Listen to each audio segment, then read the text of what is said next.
Hare Krishna. I forgot my Om ring. I'll get that in a second. Welcome back to this here Bhagavad Gita reading live stream with hopefully minimal commentary from myself and maximum commentary from Srila Prabhupada Mahaswami Ji. Today we're reading chapter 10, verse 8 through 11, which is the third verse cluster in this chapter? Let me see if I can quickly find out. 1, 2, 3. Yes, this is the third verse cluster and very potent, very significant. So I want to start as soon as possible. Wait a moment, please.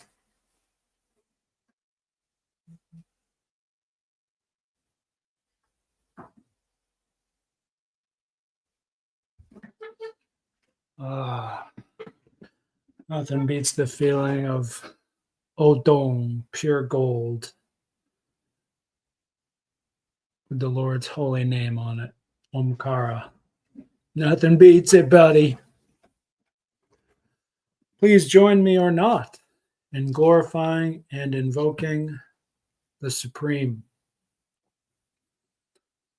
the Absolute Supreme. Om Namo Bhagavate Vasudevaya. Om Ajnanatimirandasya Jnananjana Salakaya Chakshur Unmilitam Yena Tasmai Shri Gurave Namaha. First, let us read chapter 10, verse 8 through 11 in the literal translation by H.D. Goswami. And once again, I am sticking to his clustering. It just so happened, 10 is such a big verse, but you have to do 11 too, because verse 12 is when Arjuna starts talking again. So this is really the perfect place to put a paragraph marker. But it looks like the next one is 12 to 16. We'll see if I can do all of that in one stream next time. Maybe. Okay, here it is, verse 8 through 11, as literally translated in English. I am the source of all. From me, all emanates.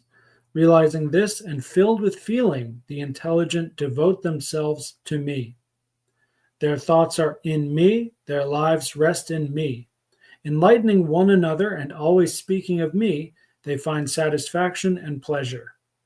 To those that are ever linked and worship with love, I give the yoga of reason by which they come to me.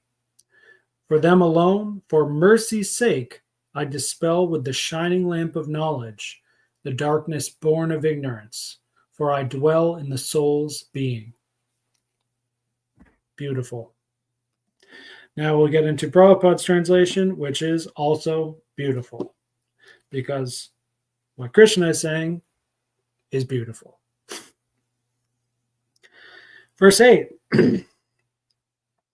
I am the source of all spiritual and material world.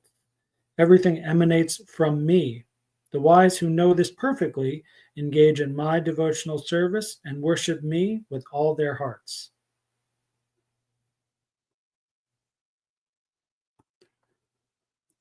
I'll be mostly reading from my notes here because I took a lot of notes.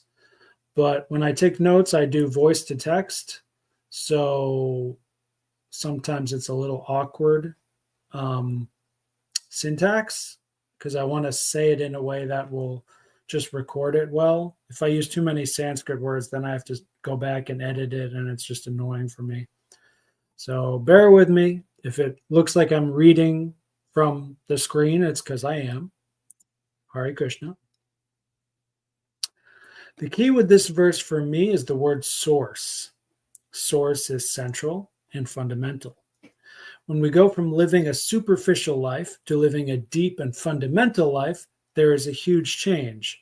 But actually, most people today are not living a superficial life. They're living a life so superficial, there are many levels of and categories, tattvas. There's different layers of superficiality so far away from basic reality, they don't even know that they don't know that they're an illusion. One example relevant to me is playing video games.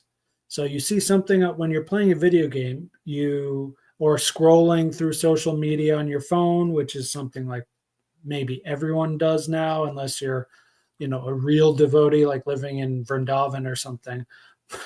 And even then, I mean, who doesn't at least own a phone? And of the people who own a phone, who has 0 social media apps installed? So minimal.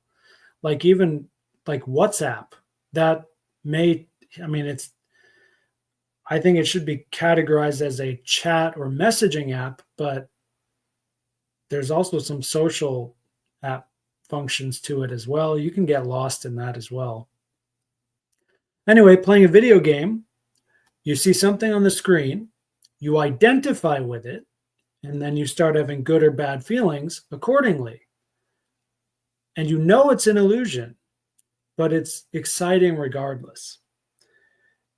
Now, so that's like that's like one layer of illusion on top of the more based, more real level of illusion. Like, for instance, maybe you're excited by your honest labor as a carpenter, but that's still not any different from a video game, essentially.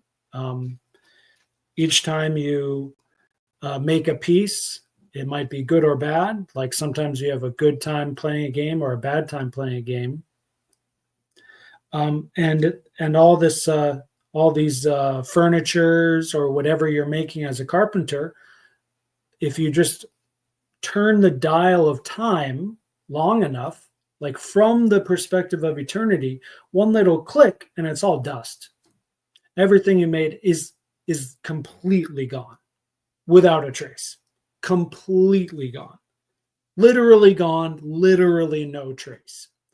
From the perspective of eternity in the spiritual world, from the perspective of, I don't know, like if you're a really great carpenter, your work can last 500 years, and that can be really great. And, you may be making some devotional work, or maybe your work just has a special little something that puts some happiness in people's lives, that gets them to that, gives them what they need to get to the next level, so that they are, in fact, one bit closer to inner peace or awakening in some way or other. That's how I see my work as a teacher. I'm very rarely teaching explicitly or implicitly Krishna consciousness, but by simply being a good teacher in general, and especially a good teacher of young children, I'm setting their life up to be good. So if they decide later to have a devotional life, they are more prepared to do that. And there's no coercion at all. So it's like highly moral, but also I got to be honest, for this to be successful, I need to be part of a team where, there's a pipeline, and like when they get older, then the next teacher will take care of them and so on. But in Korea here, I'm mostly alone. There are some Christian churches, and most of them don't know what the hell is going on, materially or spiritually. Most of these people are mostly lost, and I'm just one guy. So I'm lucky to get through to even one of the dozens of students I'll work with over 2 years. But it's still better than the alternative. And that's part of living in this basic illusory reality.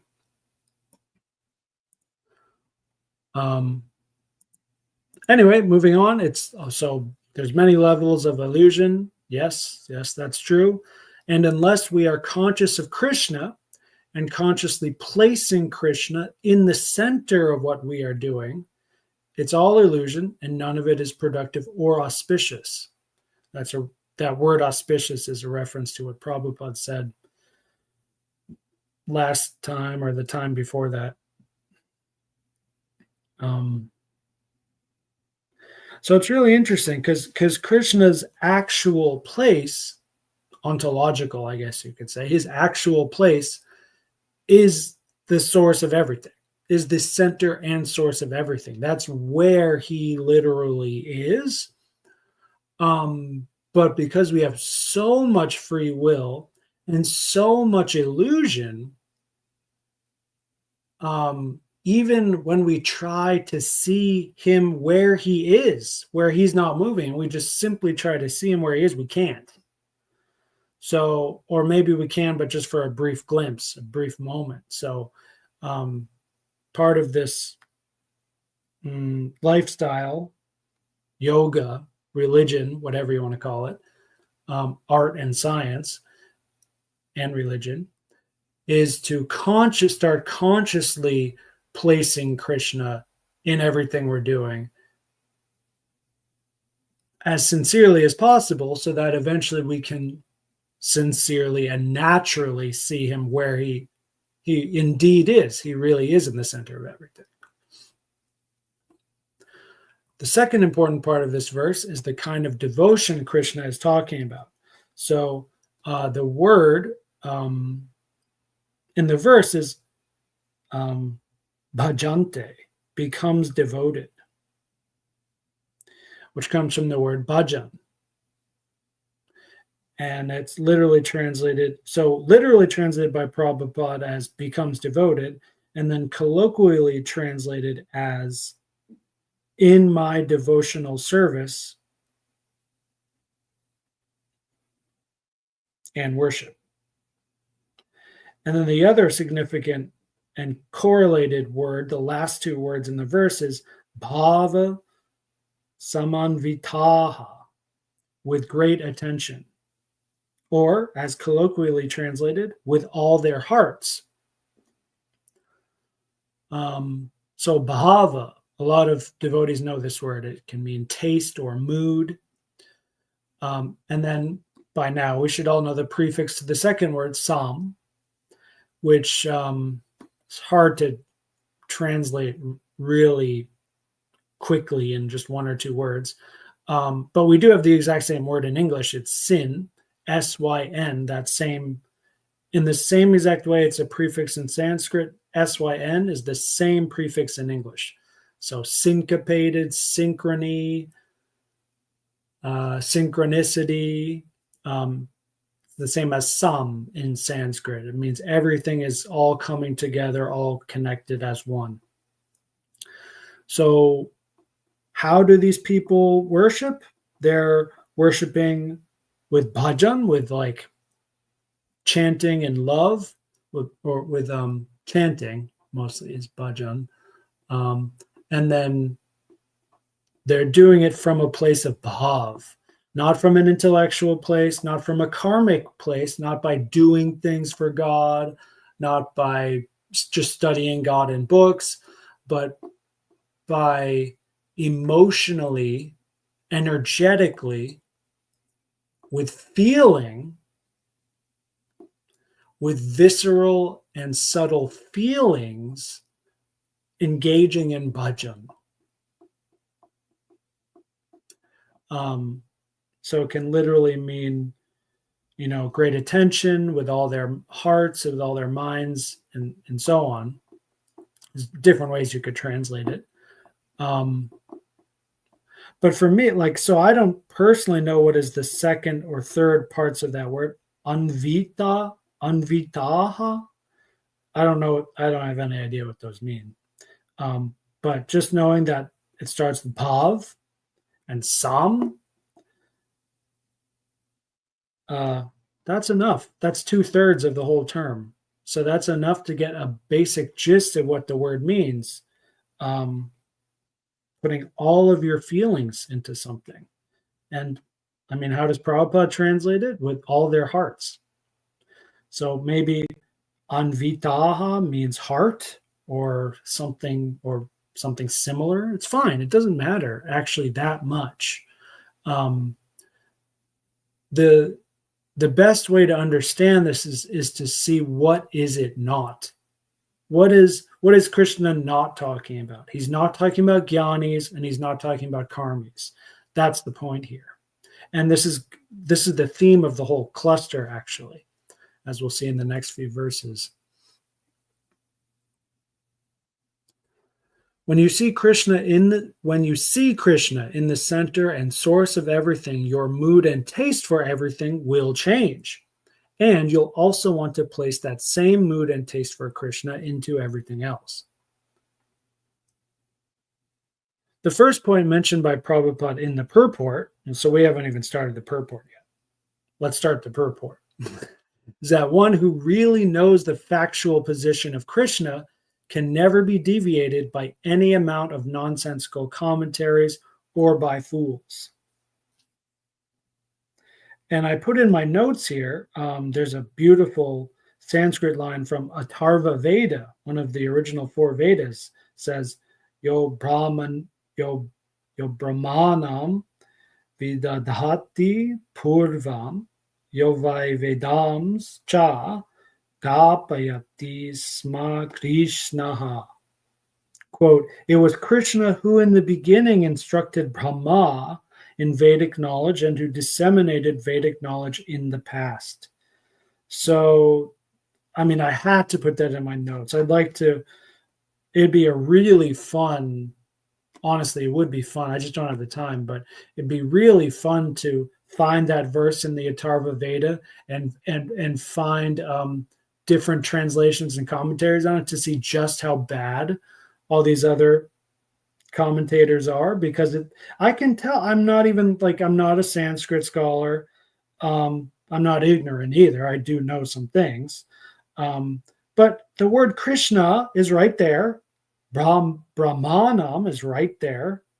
Purvam, I know that means before.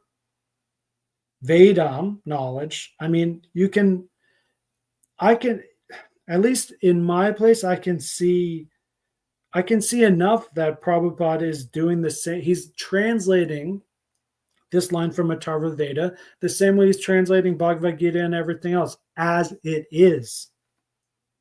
Not as he sees it, but as it is, by its own standard. Not our standard, your standard, his standard, just as it is. And then there's a few more kind of ancient verses, if you will, about that. And yes, it goes more into the Puranas and what about Shiva? Well, he's actually from Krishna too. So Lord Krishna is the source of all generations. That's the beginning sentence of the last paragraph in the purport here. That's where we're getting towards, which it seems to Prabhupada is the key of this verse, is that Krishna is the source of everything. I guess that's what I said too. My natural approach to that word source is more New Age, and Bhaktivedanta Swamiji is naturally going to cite Vedanta, which is about other demigods, which is exactly what we see here. And then, so I'll probably just read the last half of this last paragraph of the purport here. It really sums up everything nicely. One who engages all his energy in Krishna consciousness becomes a truly learned man. In comparison to him, all others who do not know Krishna properly are but fools. Only a fool would consider Krishna to be an ordinary man. A Krishna conscious person should not be bewildered by fools. Quick note here, should not be, that's not a moral command. That's a description, I believe, where it just naturally won't happen. If they really are Krishna conscious, they won't be bewildered by fools. And then this one, the next use of the word should in this sentence is maybe both. maybe it's a natural thing, but it's also a command, a reminder to his disciples. He should avoid all unauthorized commentaries and interpretations on Bhagavad Gita and proceed in Krishna consciousness with determination and firmness. Jai Srila Prabhupada. Now, in my notes, I wrote that final sentence. It repeats the same point again from the very first part of the purport. And this writing style is exactly what Krishna uses in the Gita. One of the first verses from chapter 1 and 2 does correspond and correlate directly with some of the final verses in chapter 18, which is just, it's very simple. Krishna is God. God is good. Worship God. Worship Krishna. Done. And then you can go one level, I don't know, higher or lower, one level more in detail from that, outside of the source, out one level extended. So that's the first principle. God is good, worship God, done. That's the first principle, the fundamental layer. The second layer is, anything that's not worshiping God is actually not that good. And then you can do the third layer, fourth layer, fifth layer, and eventually you get to, like chapters like 6 and 7 and like 13 and 14 and these sorts of chapters that go into really detailed things about, the second fortnight of the moon is a good time to die to attain this planet or that planet. That's very, very detailed information, which is good. I mean, it's really good that we have both. But the point is, it's a circle. So you start in the center of the circle, and then you go to the outside of the circle to the really fine little detail out here, but then you have to come back to the center of the circle. So that's what Krishna does throughout the whole Gita, sometimes within a chapter, sometimes within a verse cluster. He's often doing that. And Prabhupada did the exact same thing in this purport. And I think it's a great example of magnanimity exhibited by Srila Prabhupada here. Why? Not just because he's writing beautifully, just as Krishna does, but who is Prabhupada? He is himself writing a commentary and interpretation on the Gita. Now, but actually, because his commentary and interpretation is so pure and so excellent, it's actually a little bit disrespectful to Prabhupada to call it a commentary and interpretation. It's in a different and higher category, because he's simply giving it as it is without his own commentary as much as possible. And that's what I'm trying to do as well. And I'm certainly failing in many regards. But if I did anything else, how could I say I'm following Prabhupada? Especially now that I know that that's what Prabhupada is doing.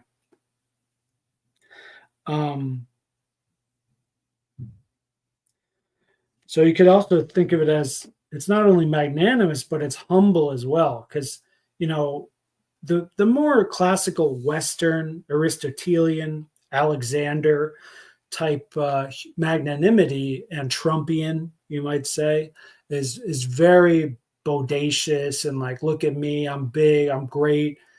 Yeah, you should follow me because look at me, I'm so awesome.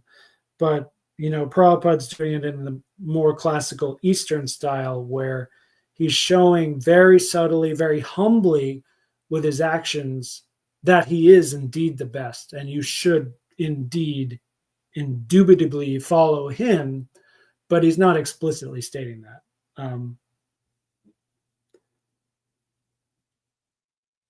No, at no point. I mean, it's also. This is a different. This is a text. This is a scholarly religious text, so you can't really use the first person in a text like this. Like I think in my ethos book, for instance, I probably use the first person in the introduction and epilogue, but in the actual verses, the vast majority of the text, it's Aristotle. It's not me, and Aristotle isn't using first person either. So, that's, you're kind of bound by the medium in that sense. Whereas if you're someone like Trump alive today with, and you're tweeting on your phone, it's like, it's a totally different medium. It's a different landscape. There's different rules of that game. But as far as the medium and the rules of the game Prabhupada is playing, this is very magnanimous and very humble at the same time, which is, from the perspective of Aristotelian ethics, a miracle. I mean, it's just beyond kind of comprehension.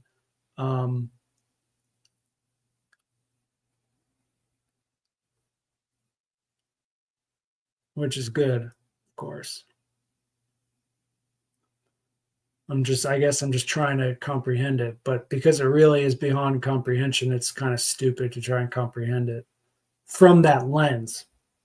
But the important thing to note is that Krishna gives in, what is it, chapter 13, verse 8, I think, and other places as well, the list of qualities and traits of a devotee, a yogi of the Lord. And humility and magnanimity are listed simultaneously by Krishna. The devotee will have both. So Prabhupada is showing us not only that his work is bona fide and authoritative and pure, but he himself is as well, as a devotee, as a person. He himself is as well.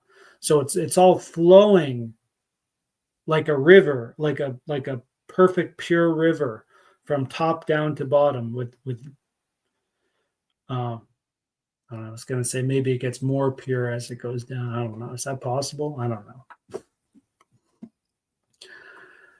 Time check. Jesus. 27 minutes. We only did one verse. This one will be at least an hour. I'll just try to go faster. Verse 9. The thoughts of my pure devotees dwell in me. Their lives are surrendered to me, and they derive great satisfaction and bliss, enlightening one another and conversing about me. Ramanti is the word for enjoying transcendental bliss, and tushyanti means are pleased. When I was reading my notes, when I was doing notes on this yesterday, I totally skipped by those words in English. I didn't even think about looking at the Sanskrit. And perhaps that was the right decision because I have no idea what those words mean, except for Ram. In Ramanti, Ram means pleasure. But as it's conjugated with Ramanti, maybe it's more like bliss than pleasure. Anyway, let's get to it. I think this next verse in the cluster provides a well-needed relief from the tunnel vision we've been having for some time now, which is a similar kind of tunnel vision throughout more than half of the Gita, where we're kind of stressing by reading the Gita and how Krishna's speaking with Arjuna. It's really zoomed in on just the devotee and Krishna. It's just you, the reader, and Krishna. Or it's just Arjuna and Krishna. And that's what I mean by tunnel vision. Well, now, but what about everyone else? Where is everyone else? So that's what we're getting in this verse. Krishna is stating explicitly that there is a sangha, there's a devotee community, and this is kind of like a pastime for devotees, which is a natural byproduct of the fact of the previous verse. And it's also an ongoing practice for us. We are not alone. So the fact from the last verse that those who know Krishna perfectly engage in worship and with love to him, that fact, combined with the fact that there are other people doing this as well, naturally leads to a community, a very, very real community, a very unified community, I would say. And I'm not talking about ISKCON, which is a society and institution more than a society. It's an institution in the material world in this time. And it may not even maintain that name for another few centuries, in the same way that, you know, if you're a Catholic, you know, do you worship Catholicism or do you worship the Vatican? You know, these are different terms. It's not just, or do you worship, you know, Jesus? Like Jesus's name for his church that was started by Apostle Peter was just my church. This is the rock upon which I build my church. He just said my church. But somehow we got the name Catholic. I don't even know what that means. And then there's also the Vatican. I don't know what that means. So with Prabhupada, we started with ISKCON, and we know exactly what it means because this was 1970, 60, whatever. So ISKCON, International Society for Krishna Consciousness. And the 8 points, I think it is, of why it's founded is explicitly stated. It's still there. Will it still be there in 600 years? I think you can find it, at the very least, you'll find a record of it, sure. But will it be as it is now? I highly doubt that, because that's just not how material reality works. So it will naturally branch off in a bunch of different places, and some will claim, I'm the real ISKCON, you're not the real ISKCON. This is already happening. And it'll keep morphing and changing, and the origin of it'll probably be the same thing as what happened with Jesus and his church, where the original pure line, which actually I am in, will start making a new name to kind of get its marketing edge or something. I don't want to get into this. This is horrible, horrible kata.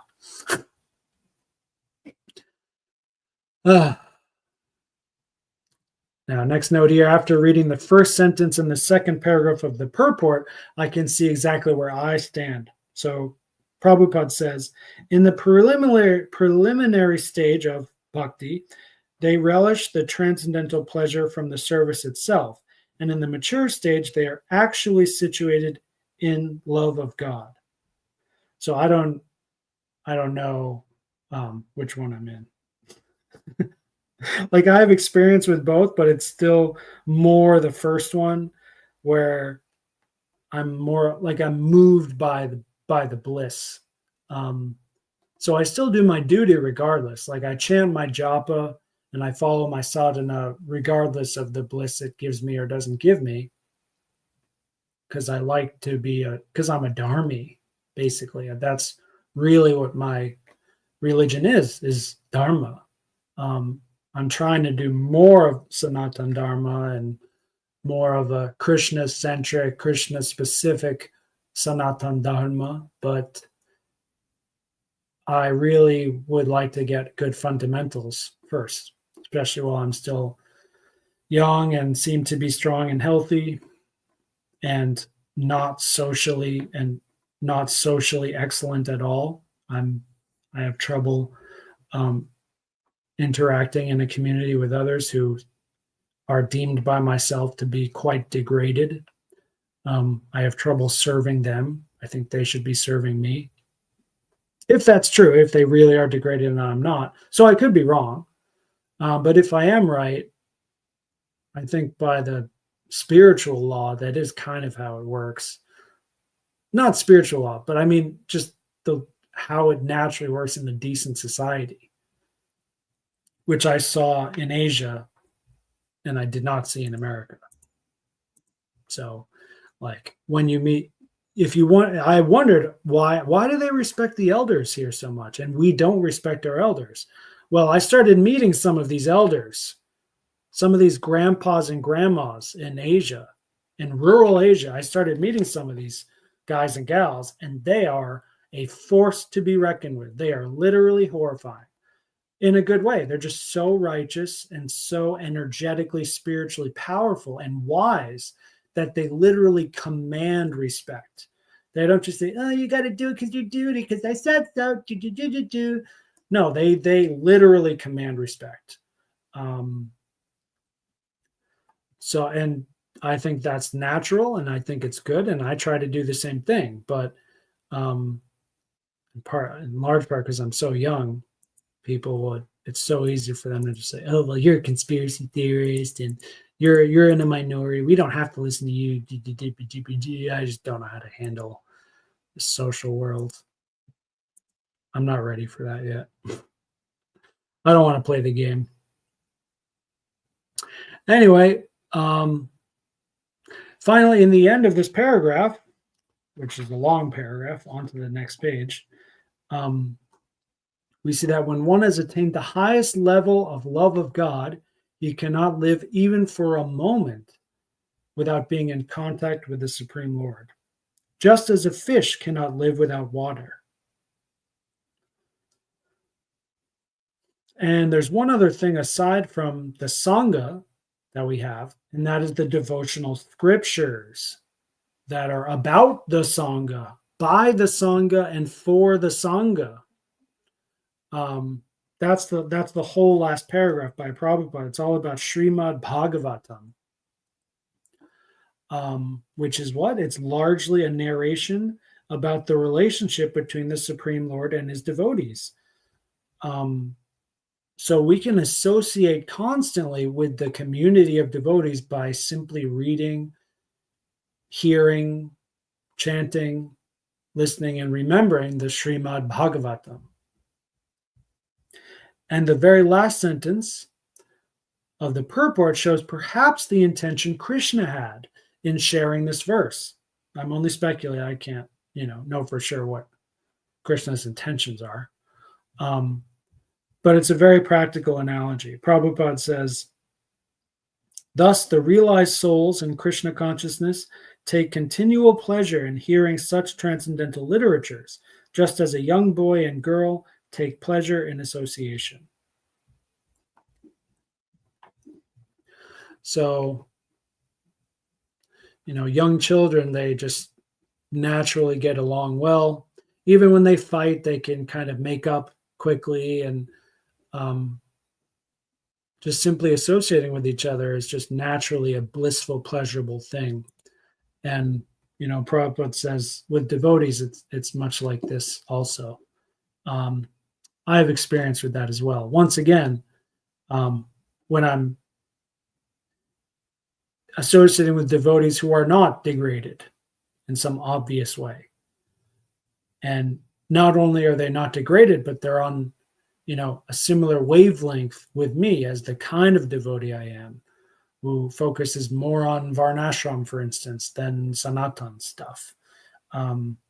It's very easy to get along. It's very easy to be just pleasant constantly, to be good friends with someone very quickly and for a very long time. It's very easy to do that. I need to get some water, and then we'll do verse 10.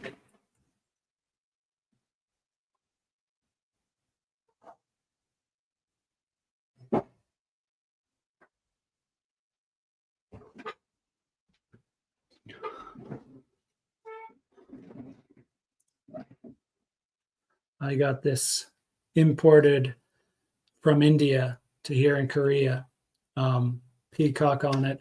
And it didn't say explicitly, but on my online shopping site here, coupon.com, it said KC. The brand was called KC Vendors or something, probably Krishna Consciousness.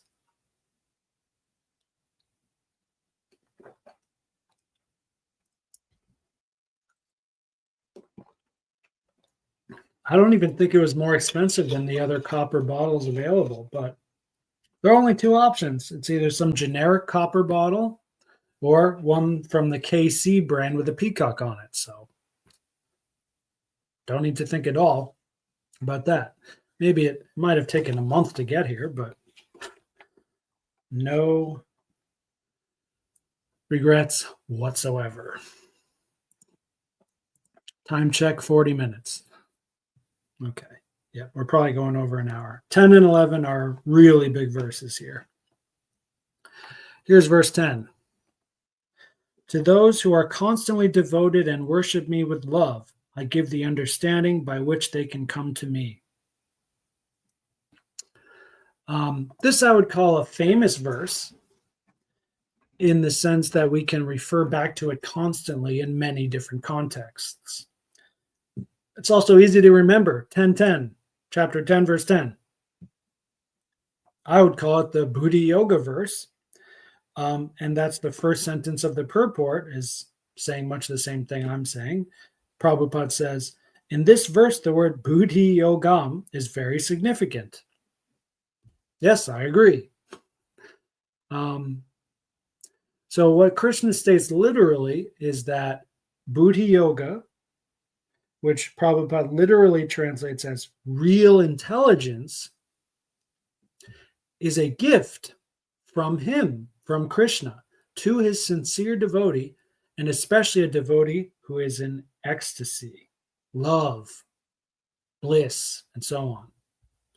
Once again, that's really especially now that we're past chapter 9, we're now in the far more personal, more advanced stage, and we're talking about people in that stage as well who may have a strong academic relationship with the Vedas and God, or they may be very active in the world with their karma, with their activities, but that's not why they're advanced. They're advanced because of their feelings, their energy, and particularly their bliss, their love. Their highest pleasure is connected to God and constantly flowing there, back and forth, or from there to here. Well, I don't know. You can do the directions by yourself. Bhakti Bhagwan. I believe that prefix is the same meaning. Bha. BHA in Bhakti and BHA in Bhagavan, I believe, is the same word with the same meaning. And that is not a coincidence.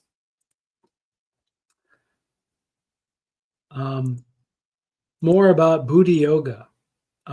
So that's used so many different times throughout the Gita. The word Buddhi also by itself, and also Buddhi Yogam. It's used in many other ways in other contexts.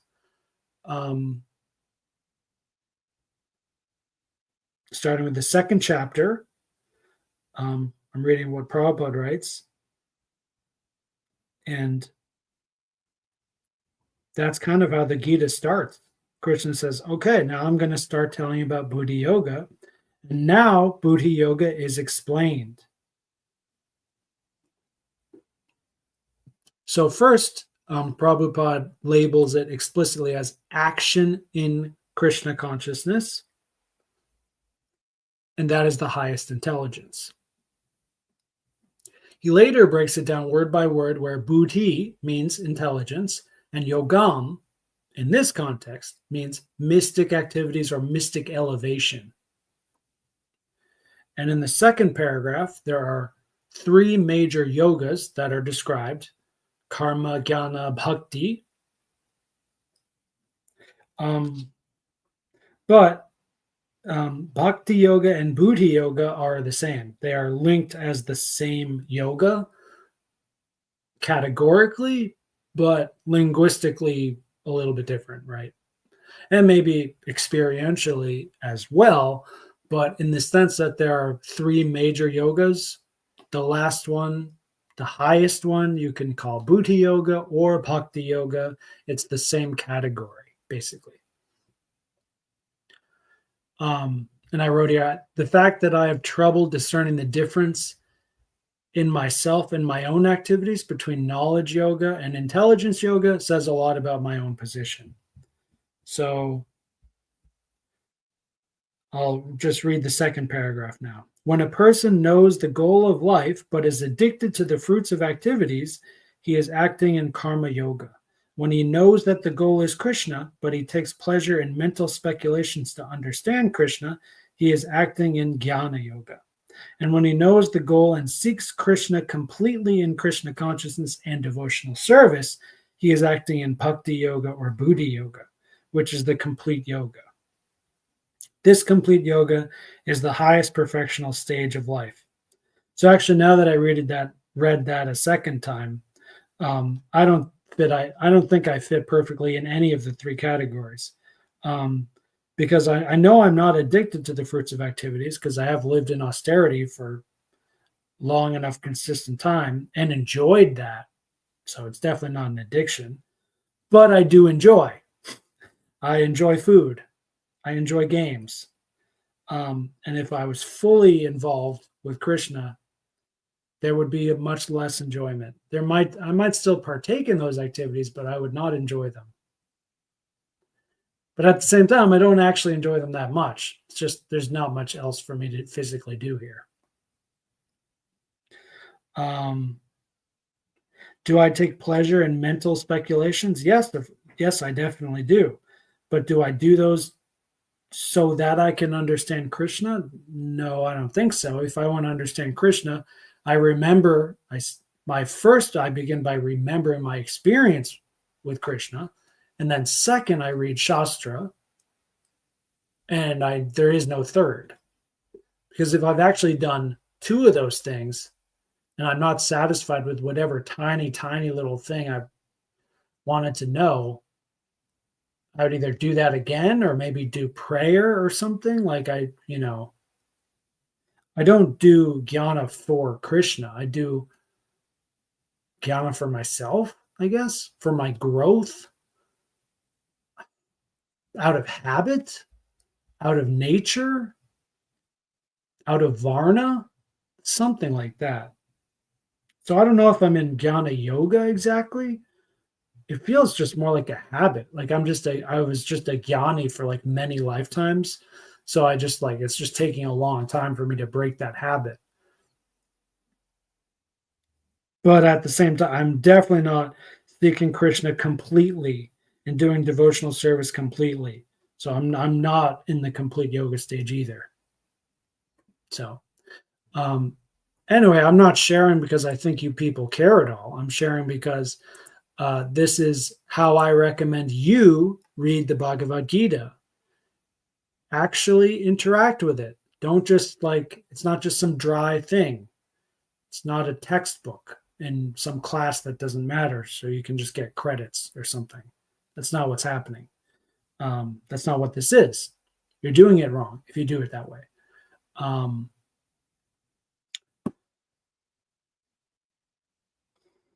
Try to see yourself in the Gita. Where are you in the Gita? Sincerely try. You may be wrong. You may be lying to yourself. But if you don't even try, then what are you doing? If you're just, going through the motions and just repeating mantras, then just chant Hare Krishna. Why are you engaging your mind as if you're actually engaging? You're not even doing it right. So if you want to just do some religious thing, just chant Hare Krishna. Listen to Kirtan. There's so many better ways to do that. Offer some prasadam or something, Tattva. Mind your tattvas, people. The next paragraph. Prabhupada stresses what Krishna also explicitly stated, not just that one should do all kinds of service, but that it should be done with love. That is the primary qualification. And because it's the primary qualification, a devotee may be stupid. A devotee may even have a bona fide guru and have a place within a spiritual organization and still may not yet have what is needed to get to the next level of their own spiritual path. And so for those people, this verse really applies very well. Krishna will personally come to give them instructions from within so that the devotee can arrive to his destination without difficulty.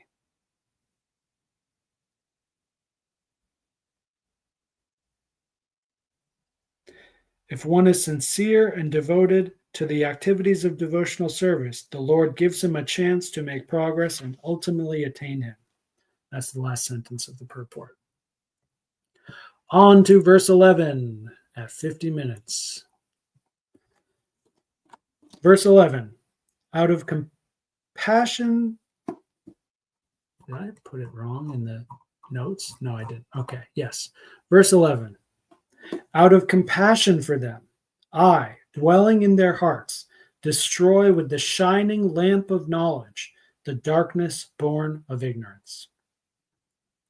So this may sound familiar because if you read the very first mantra in the introduction to the Bhagavad Gita, it's not almost identical, but the essence is the same as this verse. For instance, in the introduction, it says the torch of knowledge. Here it says the shining lamp of knowledge. I think that's the same thing, essentially. A lot of the Sanskrit words are the same as well. So agyana tamaha is used here, dark ignorance. And in the intro mantra, it is agyana timi randasya. Timi is conjugated from tamma to timi randasya. Dark ignorance and darkness. So, and I don't think Krishna's being cute or rhetorical here. I think it's not just purely poetic. It's accurate and poetic, meaning we're not just talking about a simple ignorance. We're talking about a deep and dark ignorance. And on the counter to that, the opposite to that is the bright light of knowledge from Krishna, which has the brightness required to eliminate the ignorance and the darkness, the dark ignorance. And this verse is also, of course, a great conclusion for this verse cluster, which is within a particular segment of this dialogue Krishna has with Arjuna. Once again, next week, we'll hear what Arjuna says in response to what Krishna's been saying here. Krishna being the source of everything is basically like the first light. And also you could think of him as the brightest light. So any ignorance or darkness in our life can be eradicated from within. In the purport, Prabhupada states that this verse is the definitive proof that many philosophers and rationalists are wrong to denigrate devotees as being sentimentalists because real knowledge is simply provided free of charge by the Lord. But this only works because there is an actual philosophy and science of devotion. And this knowledge is only given if a devotee is actually doing this properly, which means fully engaged in devotional service and with ecstasy and love as well. So once again, I have, just like the last two verses, I have my own personal reaction when I read this, how it's like really personally talking to me. I am more often than not on the side of the philosopher who's denigrating devotees, saying, "Oh, you're too sentimental. This is too gay." Basically, I don't mean homosexual. I just mean like, "Oh, we're just dancing around, yay." That's definitely what it looks like a lot of times to me. But at the same time, I know the truth. So I have a really unfortunate and difficult and complicated relationship with all this. So one thing I've done is I've tried to improve my perception so that I can more clearly see when a devotee is being purely sentimental, like when it's real bhakti versus when it's a show of bhakti, and then respond accordingly. So if I have the truth on my side,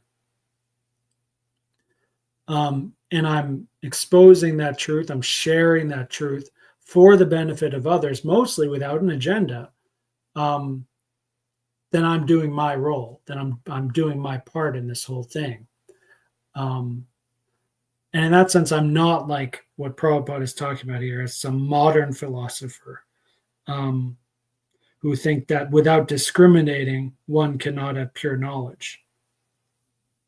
And there's so many good examples from Shastra, like Narada Muni, right, who simply heard as an unborn baby in the womb, just heard a few things, and then, just had a little bit of prasadam, and bam, he was like very knowledgeable, pure devotee right away, instantly, etc., and so on.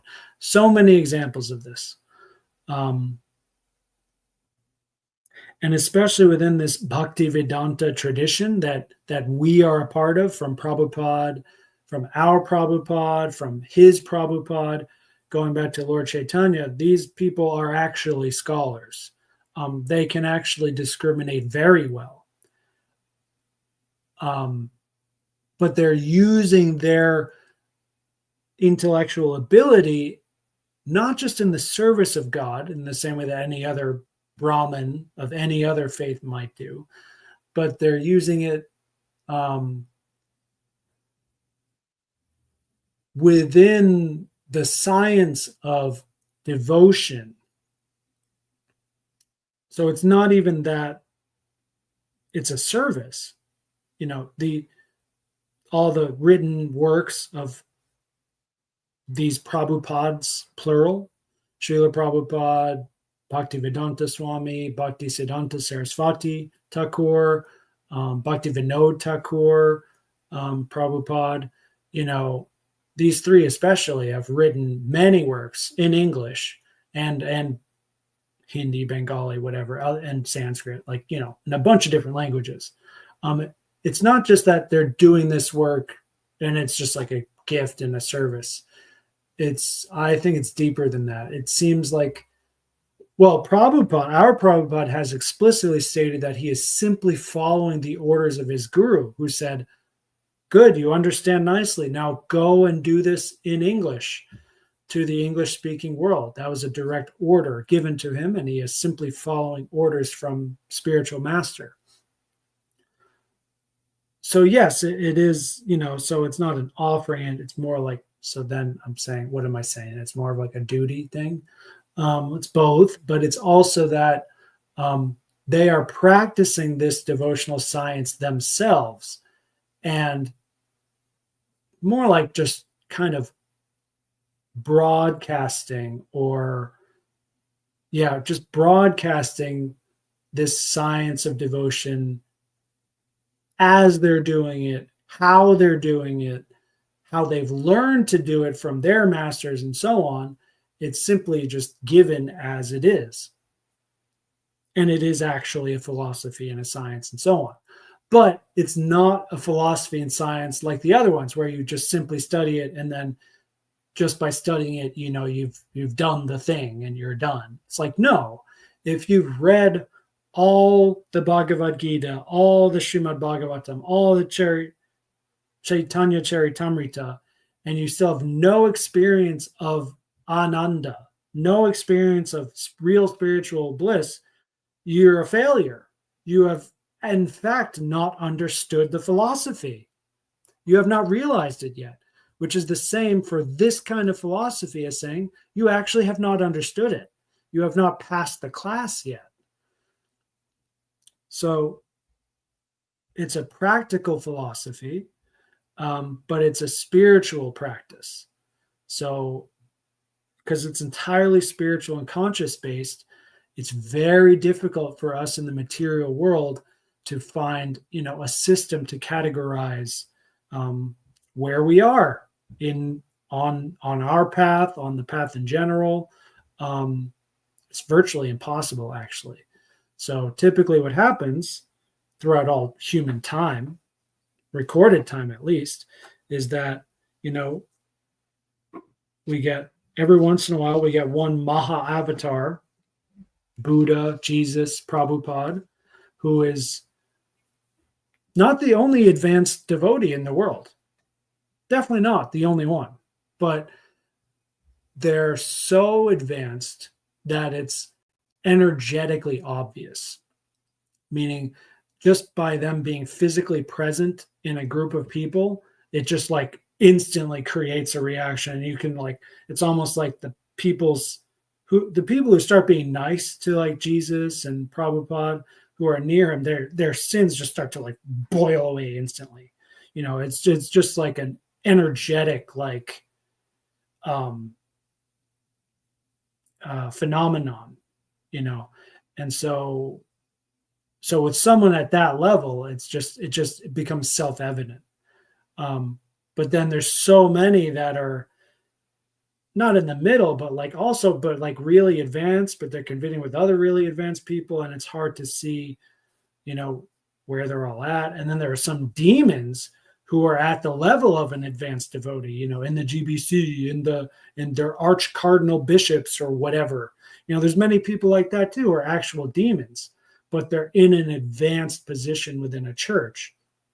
So this gets very confusing because it's not that hard to cheat, to lie and cheat and just pretend like you're doing great bhakti. You can very easily fake this sort of thing, especially within a more sentimental Sanatan Dharma occurrence, such as the original Jesus Church and the Gaudiya Bhakti tradition is, once again, there's great scholars involved in it, but the actual daily practice is highly emotional, sentimental based, chanting, music, prasadam, food, it's very easy. That's how it has to be. It has to be so simple that any child can do it. Any elderly, crippled person can do it. It has to be like that, so that it truly is universal from God for everyone, because God really loves everyone, because that really is its spiritual position. It has to be what it claims to be, which is available to everyone. How can it be available to everyone if you need an IQ of 200 to understand it? Or if you need to work 23 hours a day in order to get your yellow belt in it? That's impossible. That will only attract a small percentage of the population, which it seems is not God's will. God wants all of his people to come back to him. And with that, we are done at 1 hour, 2 minutes. It's not that bad. But I think that was very good. One of the best streams I've done in a while. We'll see you next week, or maybe the week after that. I think I skipped last week. Still stressful here with my work. And also the weather's been just so perfect. So I've been like biking a lot. That's really the main thing, is the weather. See you next time, where we hear Arjuna responding to Krishna. Jai Srila A.C. Bhaktivedanta Swami Prabhupada. Jai Shri Krishna. Jai Shri Vaishnavas and Vaishnavis everywhere. Goodbye.